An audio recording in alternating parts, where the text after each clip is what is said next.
keeping the colour card up from the previous reading of The Secret Language of the Body. It's Jade, Take Action, number 32.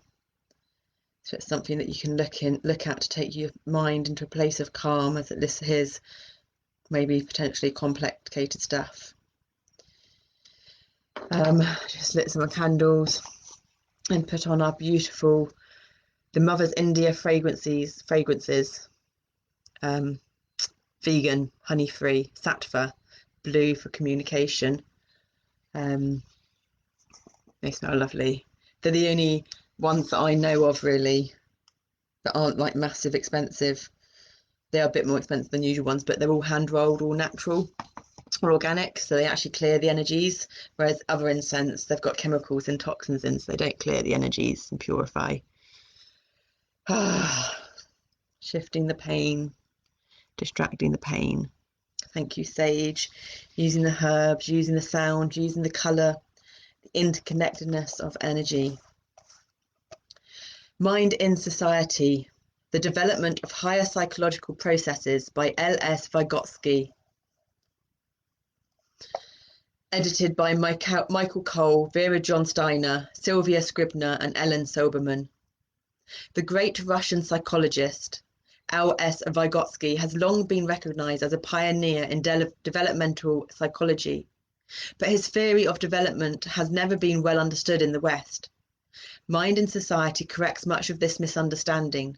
Carefully edited by a group of outstanding Vygotsky scholars, the book presents a unique selection of Vygotsky's important essays.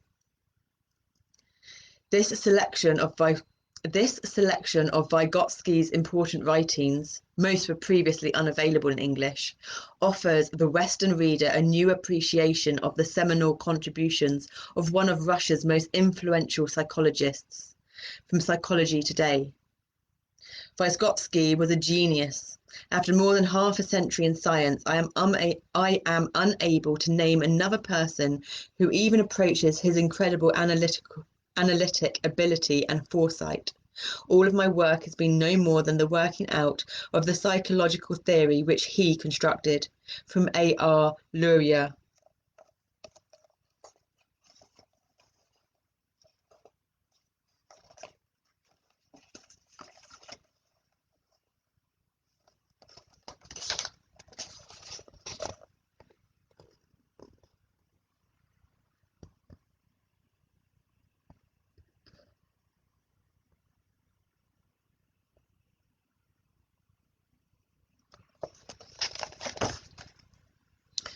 That's a portrait of L.S. Vygotsky at age 35.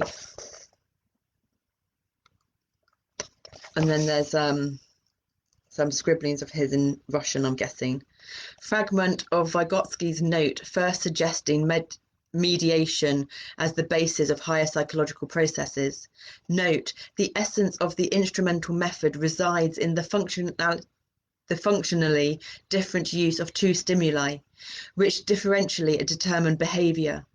From this results the mastery of one's own psychological operations. Always assuming two stimuli, we must answer the following questions. 1. How does one remember stimulus? S1 with the aid of stimulus S2, where S1 is the object and S2 is the instrument. 2. How is attention directed to S1 with the aid of S2? 3. How is a word associated with S1 retrieved via S2, and so on? To the memory of Alexandra Romanovich Luria. Editor's preface. Lev Semyonovich Vygotsky has figured prominently in American psychology since the publication in 1962 of his monograph, Thought and Language.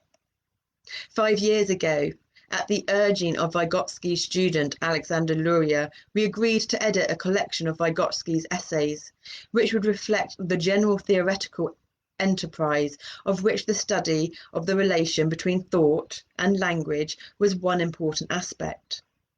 Luria made available to us rough translations of 2 of Vygotsky's works. The first, Tool and Symbol in Children's Development, 1930, had never been published. The second was a translation of a monograph entitled The History of the Development of Higher Psychological Functions, which appeared in the second volume of Vygotsky's writings, published in Moscow in 1960.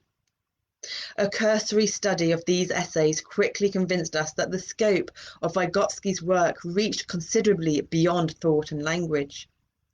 Furthermore, we came to believe that the image of Vygotsky as a sort of early neo-behavioralist of cognitive development, an impression held by many of our colleagues, was strongly belied by these two works. We have constructed the first 4 chapters of this volume from Tool and Symbol. The 5th chapter summarizes the major theoretical and methodological points made in Tool and Symbol, and applies them to a classic problem in cognitive psychology. The nature of choice reaction. This chapter is taken from section 3 of the History of Development of Higher Psychological Functions. Chapter 6 and 8, Learning and Development and the Developmental Precursors of Writing, are from a posthumously published collection of essays entitled Mental Development of Children and the Process of Learning, 1935. Chapter 7, On Play, is based on a lecture delivered at the Leningrad Pedagogical Institute in 1933 and published in Prosy Psychology, Problems of Psychology in 1966. Complete references are given in the list of Vygotsky's works that follows the text of this volume. At several places we have inserted material from additional sources in order to more fully explicate the meaning of the text. In most cases, these importations are from sections of the History of the Development of Higher Psychological Functions, other than the one included here. The rest are taken from other essays which appear in either the 1956 or the 1960 volumes of collected works. In a few cases, passages have been taken from the work of Vygotsky students or collaborators, which provide concrete examples of experimental procedures or results which the original text describes with extreme brevity. References to these sources are given in the notes. In putting separate essays together, we have taken significant liberties. The reader will encounter here not a literal translation of Vygotsky, but rather our edited translation of Vygotsky, from which we have omitted material that seemed redundant and to which we have added material that seemed to make his points clearer. As other editors have noted, Vygotsky's style is extremely difficult. He wrote copiously and many of his manuscripts have never been properly edited. In addition, during frequent periods of illness, he would dictate his papers, a practice which resulted in repetitions and dense or elliptical prose. Gaps in the original manuscripts make them even less accessible now than they might have been at the time they were written. Because proper references were rarely given, we have supplied our best guess as to the exact sources to which Vygotsky referred. The process of tracking down the reading these sources has itself proved a very rewarding enterprise. Many of his contemporaries were fascinatingly modern in important respects. We realize that in tampering with the original, we may have distorted history. However, we hope that by stating our procedures and by adhering as closely as possible to the principles and content of the work, we have not distorted Vygotsky's meanings. We owe a special debt to the late Alexandra R. Luria for providing an initial translation of much of the material included in chapters 1 to 5, for tirelessly tracking down references and expanding upon details of experiments, and for reading our manuscript. Chapters 6 and 7 were translated by Martin Lopez Morillas. Chapter 5 and parts of chapters 1 to 5 were translated by Michael Cole. We wish to thank James Vercht for his assistance in translating and interpreting especially difficult passages.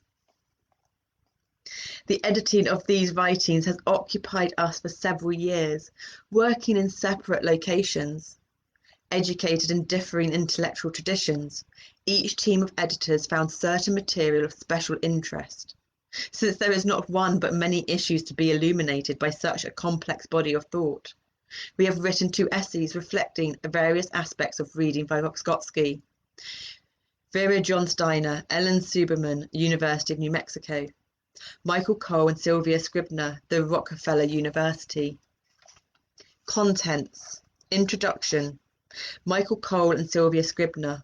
Biographical note on L.S. Vygotsky. Basic theory and data. 1. Tool and symbol in child development. 2. The development of perception and attention. 3. Mastery of memory and thinking. 4. Internalization of higher psychological functions. 5. Problems of method. Educational implications. 6. Interaction between learning and development. 7. The role of play in development. 8. The prehistory of written language.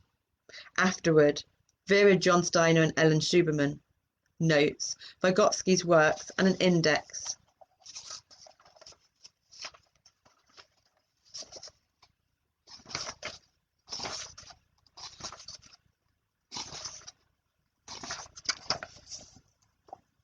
The spider carries out operations reminiscent of a weaver, and the boxes which bees build in the sky could disgrace the work of many architects. But even the worst architect differs from the most able bee from the very outset in that before he builds a box out of boards he has already constructed in his head. At the end of the work process, he obtains a result which already exists in his mind before he began to build. The architect not only changes the form given to him by nature, within the constraints imposed by nature, he also carries out a purpose of his own, which defines the means and the character of the activity to which he must subordinate his will. Karl Marx, Capital. It is precisely the alteration of nature by men, not nature as such, which is the most essential and immediate basis of human thought. Friedrich Engels, Dialectics of Nature. I'm just going to read the first part of the introduction. Michael Cole and Sylvia Scribner. Educated as a lawyer and philologist, Lev S. Vygotsky had already made several contributions to literary criticism. When he began his career as a psychologist following the Russian Revolution in 1917, he was a student in the heyday of Wilhelm Wundt, the founder of experimental psychology, and William James, the American pragmatist. His scientific contemporaries included Ivan Pavlov, Vladimir Bekhterev, and John B. Watson, popularizers of stimulus-response theories of behavior, as well as Wertheimer, Koller, Kofka, and Lorin, the founders of the Gestalt psychology movement. The reader might expect then that Vygotsky's work will prove to be primarily of historical interest, perhaps as a glimpse of the way in which modern psychology's founding fathers influenced Soviet psychology in post-revolutionary Russia. These essays are certainly of interest from the perspective of intellectual history, but they are not historical relics. Rather, we offer them as a contribution to quandaries and discussions in contemporary psychology. In order to understand how the ideas in this volume can retain their relevance across the reaches of time and culture that separate us from Vygotsky, we have repeatedly found ourselves reflecting upon the state of European psychology, which provided the initial setting for Vygotsky's theories. We have also found it helpful to examine the condition of psychology and society in post-revolutionary Russia, since they were the source of the immediate problems facing Vygotsky, as well as a source of inspiration as he and his colleagues sought to develop a Marxist theory of human intellectual functioning. And next time we will start with 19th century beginnings. It looks like this is going to be quite an interesting book, but only for it's not too much of the right ones, but I don't know. Yeah, that's going to be good. Namaste. Thank you. Hope you enjoyed your learnings. And the visual jade. Take action.